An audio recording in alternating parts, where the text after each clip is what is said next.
So here you see the axe in the factory packaging. This is how it comes, nicely packaged in a form-fit kind of foam here and well laid out. These are all the different components that go together, and we'll go through each one of these components so that you can see how this is made up. Now this is that diamond sharpener, which I will put to the side for now, and then this is each one of the handle sections, and then the little saw that this comes with, a knife I should say, and then some tape for the handle, and then the different components that make up the head. So anyway, pulling this out here, this is the head. Now the next piece that goes on is a long handle piece. There are different sizes, so it has to be done in the proper order. But this is the long handle here. Then the sort of medium handle goes next, which you insert the knife blade. So pulling this out, this is the knife blade, has a little protector on it, which I will keep on for right now. Now the problem I do have with this, and I'm hoping this will last, is that the actual knife itself has a plastic sort of threaded piece that goes inside here. So that to me is a little bit of a weakness. I'm hoping it's going to be strong enough to really last, and I'm not sure. So far it feels a little weak, but I haven't had any problems with it, and I'm hoping just over time that will last. Now as I put this together, this has male threads and the handle has female threads. You do need to be quite careful, making sure that you thread it in carefully. Where these are plastic threads, you could potentially damage it, but it does go in with ease. And then this handle threads into the one above it, so that goes in there and fits together nicely. Now the next piece here has a ferro rod and then also a whistle. So you'll see that this whistle is inside this handle, and then the ferro rod, and this makes up sort of the lower section of the axe. Now I found that if you're not careful, you can accidentally unthread the ferro rod. Not a big deal. You just need to be a little bit careful not to spin it by that and only go by the actual sort of threaded piece on the bottom there. So anyway, and then this fits nicely inside. Again, just the same sort of threads as the rest of the tool. Goes in nicely gasketed and fits well and firm. And the other thing you'll see is if we unthread the very bottom piece of this, it does also have a glass breaker, and that is quite sharp. So definitely capable of smashing stuff, busting open some nuts, or potentially crushing rocks or breaking glass if you needed to. So overall, quite sharp. And then on the very bottom, there is a compass, which works reasonably okay. It's not super smooth and it's a little bit lethargic, but it seems to do an ample job and it seems to be reasonably accurate. Again, taking care of the edge geometry on the bit. This one is the factory edge, and then I added the wrap on this one and left this one plain so I can kind of get a comparison of how it is to work with both of these. So I'm going to do a little bit of chopping here and test these out, see how they perform, to see if the original factory edge does a good job chopping, or if you need to make that modification to sharpen up the bit. And before I go too far, something worth noting: if you look here on the instructions, it says that this is strictly prohibited to use the axe with great force when it is loaded with 2 or more extension bars. So in that case where I have the thing fully extended, this is telling me I cannot use it for full chopping action. And that seems to me to be a fundamental issue with this. You need the leverage that comes from the entire length of the axe, especially for any sort of substantial use. Could I keep it shorter and use it as a hatchet? Sure, but the whole purpose of this being an axe is the idea that you're going to process wood. So again, going back to one of my original concepts, which is sometimes these multi-tools are not really great at any one particular thing, and in the case where this is supposed to be an axe for chopping, I find that definitely to be a detriment.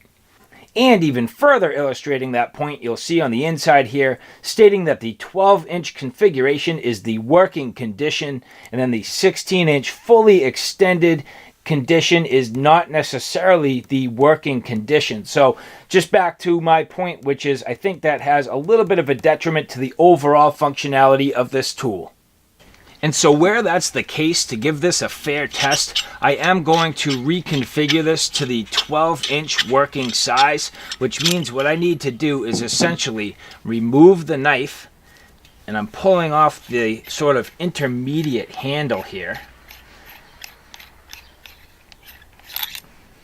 installing this lower handle back into the tool. And I will do that for both of these just off the very get-go in order to give this the proper working test as recommended. So both of these I will put into that configuration, and then we'll do a little bit of chopping. So now getting into some chopping. First I will use the one with the factory edge. Seems to have some definite good bite. I mean, that hits nice and hard, very firm, and actually does do a good job biting into the wood. And now the one with the reprofiled edge.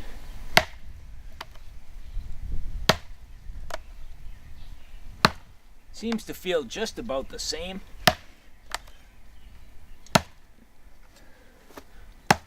No big advantage one way or another. They both seem to bury just about the same. They both feel pretty good in the hand, but I do get just a little bit of cushion out of the wrap here, which kind of helps. But I have to admit, I really don't mind the knurled handle anyway. It might get a little annoying after a while, but for a few chops, it does not feel too bad. And so now I'll do a quick 10 chop test to kind of see if I can determine a difference between the two edges. This is the original factory edge.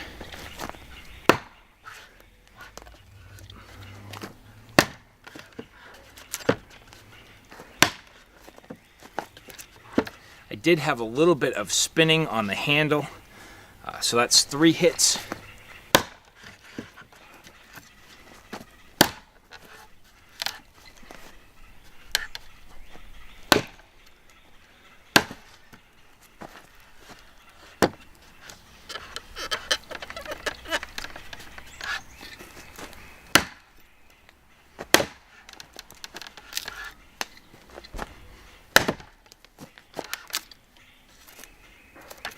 Okay, so that's 10 chops, not perfect, had a little bit of movement here, but that's okay. Overall, pretty good performance. And now for the reprofiled edge. You can see that handle spun.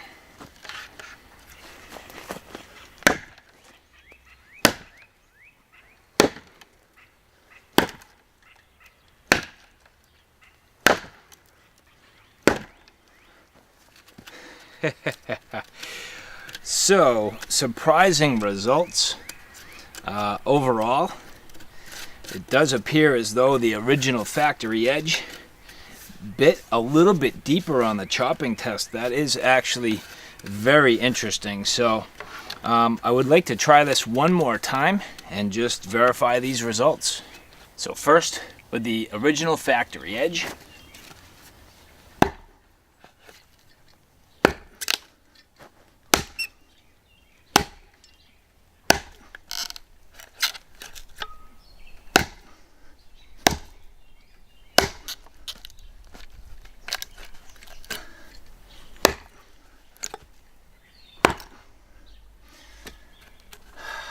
All right, so that's 10 there.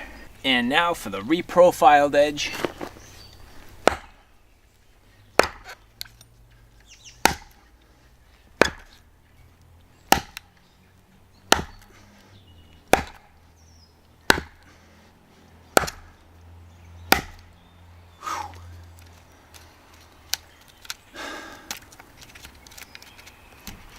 I mean, definitely I have to say that the original edge has been doing a much better job at chopping. There's no doubt about that.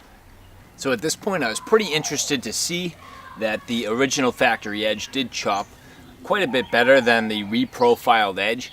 So I have a bunch of firewood that I need to prepare. I have some people coming over tonight and I need to prepare for a fire. So I figured I'd use the factory edge to do a bunch of work. So here I'm basically just going to use this tool to get myself ready and hopefully have myself a nice fire tonight.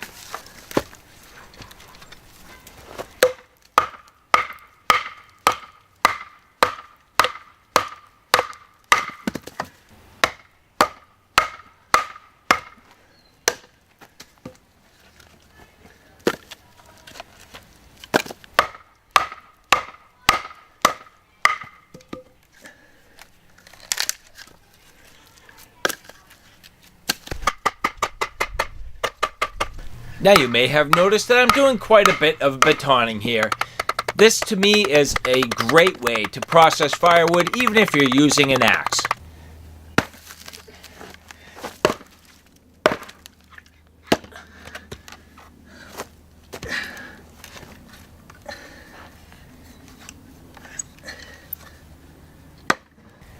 In this particular case, I get good overall quality control where I'm not worried about overstriking or any sort of dangerous maneuvers with this small-handled axe.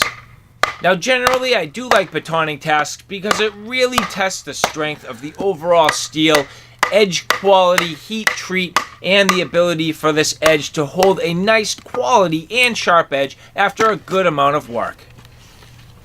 Generally speaking, this axe performed extremely well, held a decent edge, and performed very well in all of these splitting tasks.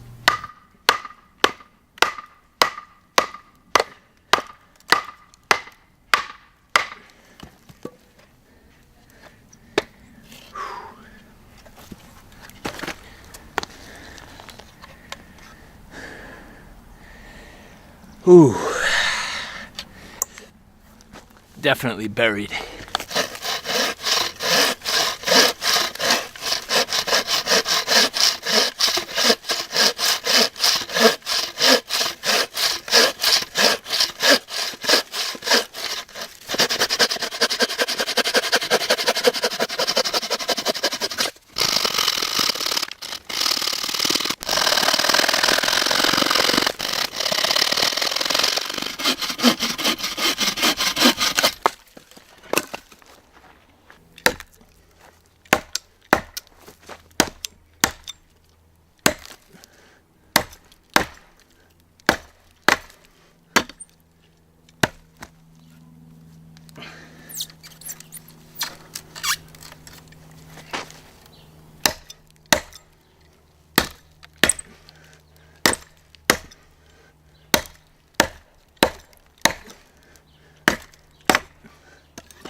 Unfortunately, this head keeps twisting on me, so I'm not able to really V-cut too effectively.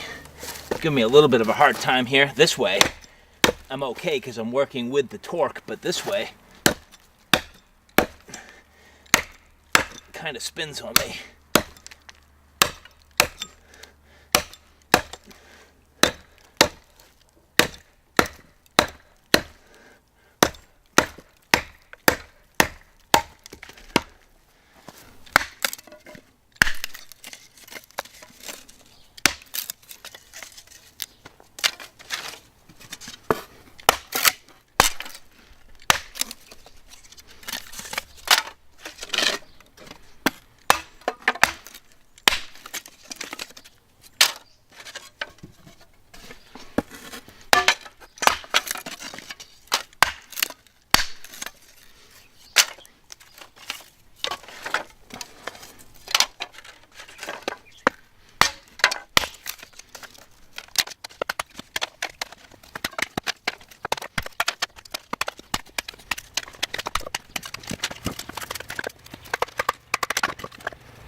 Now here you'll see I was using the knife for some general carving tasks, taking my wood and processing it down even smaller to get some quality kindling to start my fire. Now, even though the knife did not perform very well in the indoor application, in the outdoor application I was able to get some good overall shavings and quality pieces of wood to start my fire. Although it was not perfect, I have to admit this performed quite well. I'm very pleased with the overall performance, and this did exactly what I needed to process this wood down to get me some small and fine kindling to start my fire.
So alright guys, there you have it. A real quick look at a couple of multifunction axes from the company Yeacool.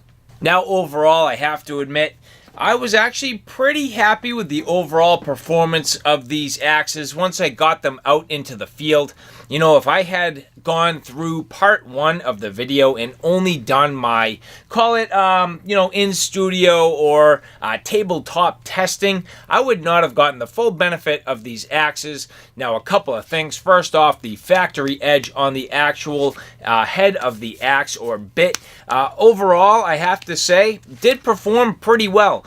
In terms of the overall chopping tasks, it definitely did better than in the carving tasks. It was a little bit limited in my ability to do decent carving, but you will also notice that I did not do carving in the outdoor application, which I probably should have. So a little bit of a fault on my own on this overall test, but in the outdoor application, once I got this axe kind of in the field, I found that the grind performed overall pretty well.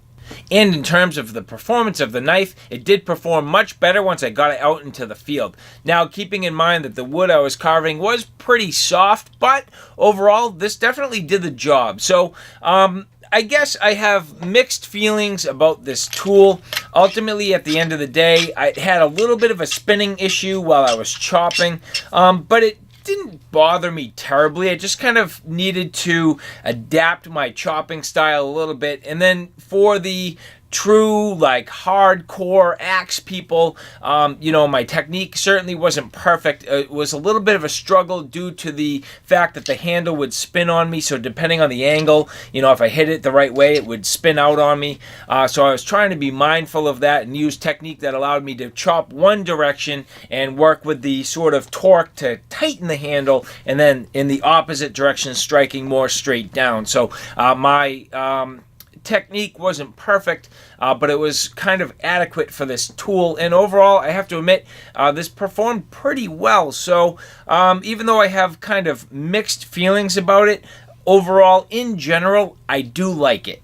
Now, to wrap this up with some important details, I think this would be a great tool. Great tool for somebody with like a four-wheeler, something like that, like an ATV, looking to take this out into the woods, but not necessarily being like a primary tool, just something that they had for like general use, something for quick little trail maintenance, or sort of like a shit hit the fan situation, something like that, where they need a tool with different capabilities, something where you have the axe, you have the knife, you have a compass, maybe a whistle if you need it, the ability to start a fire. Overall, a good number of tools on here that are all very useful, and this is stout, heavy duty, and you cannot damage it. I mean, if you look at the amount of work I did, I was absolutely pounding this thing, and it did not phase it one bit.